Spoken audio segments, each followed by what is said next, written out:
Hi, my name is Justin Tibbetts, and I am here today to give you my thoughts on all four Boston sports teams.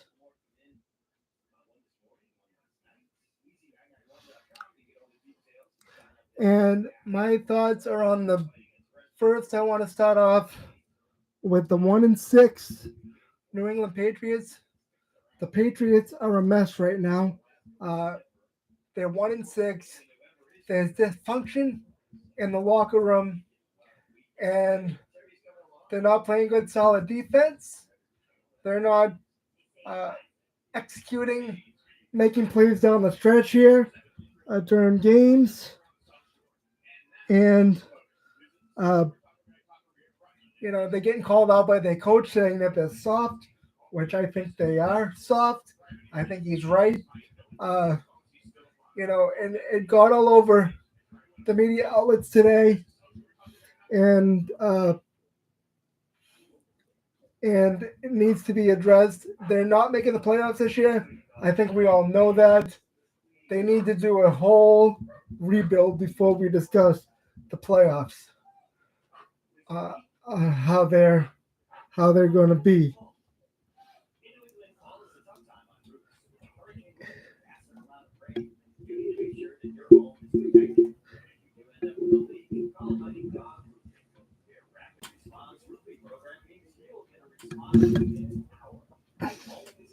So what I'm telling you is this Patriots team is not making the playoffs. They're 1-6. So their offensive line is also a mess. Uh, they're not they're not protecting Drake May very well. He's getting killed, and you know, like I said, Gerard Mayo's calling the team soft, uh, which I agree with. They're not playing well defensively. They got embarrassed in London on national TV and ended up losing by 16 points. Uh, and I think Alex Van Pelt is also a uh, not a good offensive coordinator. This whole staff needs to be blown up, uh, and they need to do it quickly because this is not acceptable to be 1-6 for 7 games, and players, coaches are being called out. Um, Today they had a team meeting, which I think a team meeting is good, but then you have to go and execute on the field, which they did not do. So to me, you can have as many team meetings as you want, and but you got to go execute on the field, and that's not something they did. Uh, and that's my opinion on the Patriots. And the next thing I want to get into is the Bruins. Jim Montgomery, in case you haven't heard, on Saturday night in Utah, shoved he shoved Brad Marchand and didn't like how he turned over the puck on the game tying goal, which I think, you know, if you're a coach, you have no right to put your hands on a on a on a human being. You are the coach of a hockey team. You do not ever put your hands on any player because to me, if you do that, you deserve to be fired because you lost the locker room, and I think he's on his way out the door. And that's just my opinion. You do not put your hands on any player whatsoever. I don't care if you're a coach. I don't care. I don't care who it is. You don't put your hands on anyone. And to me, he needs to go because you don't belong touching anyone. And the other night, in Utah, they didn't play well in the offensive zone. They they didn't play well in the neutral. neutral zone.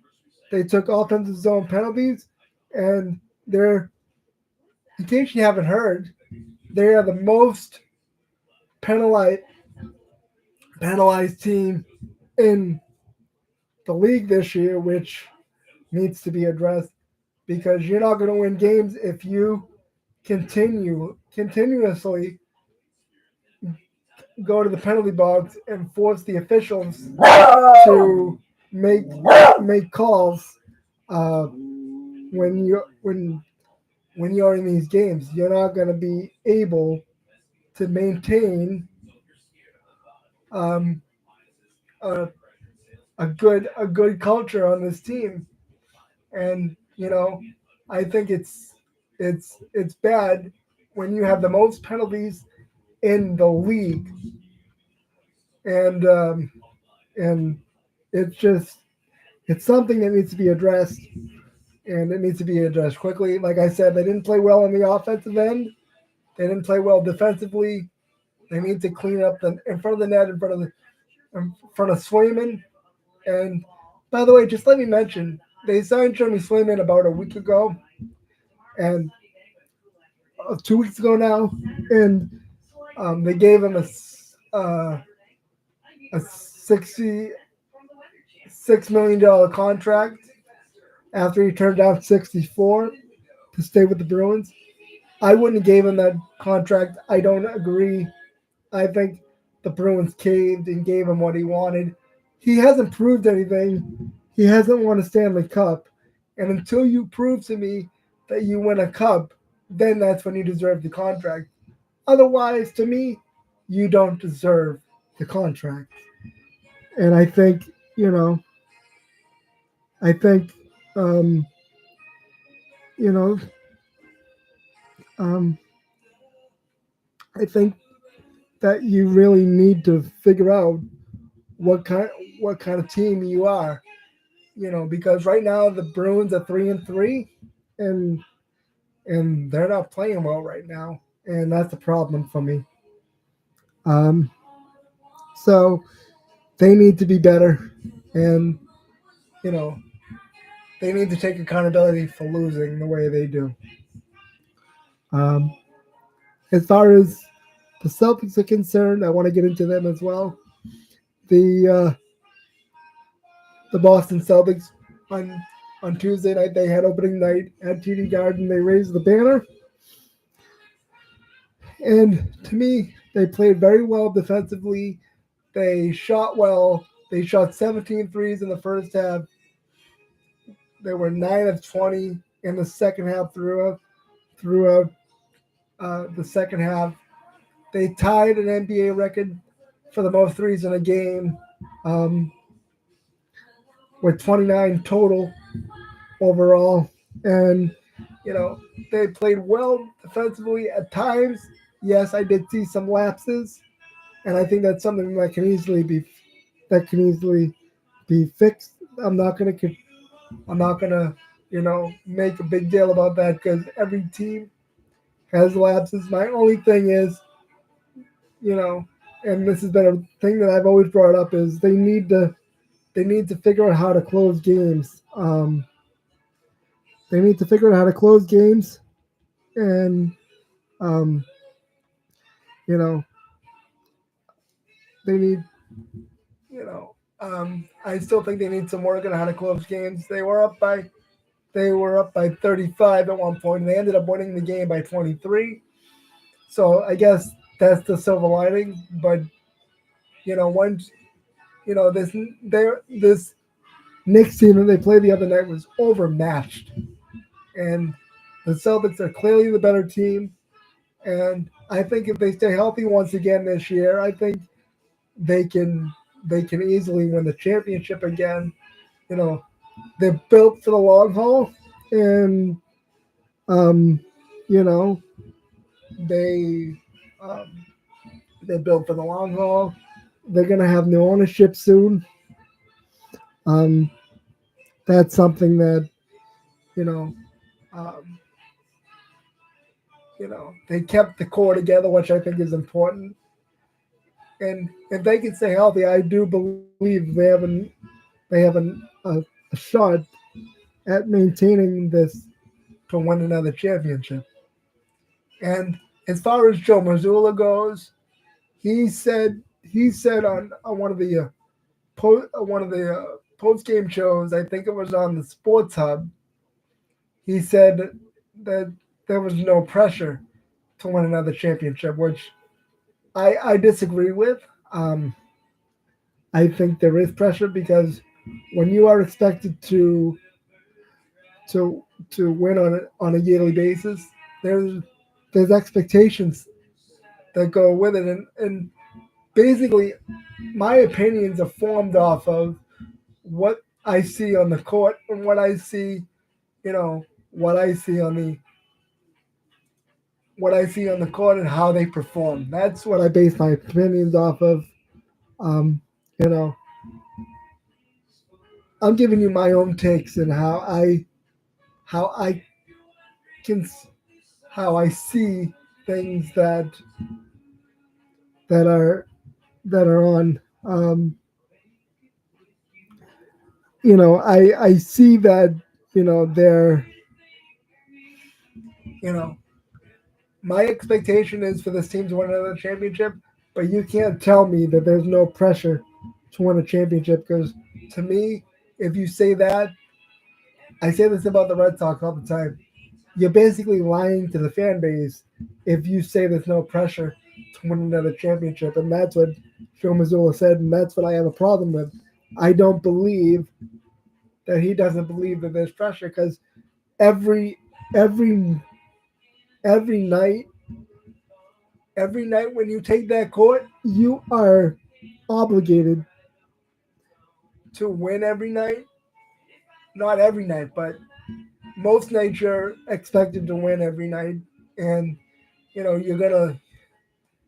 gonna lose some games, but for the most part, last year this team was 64-18 last year, and I think if they continue to play well, this team can have around 68 to 70 wins, and I believe that this team has pressure on them to win another one because that's the expectation every single year.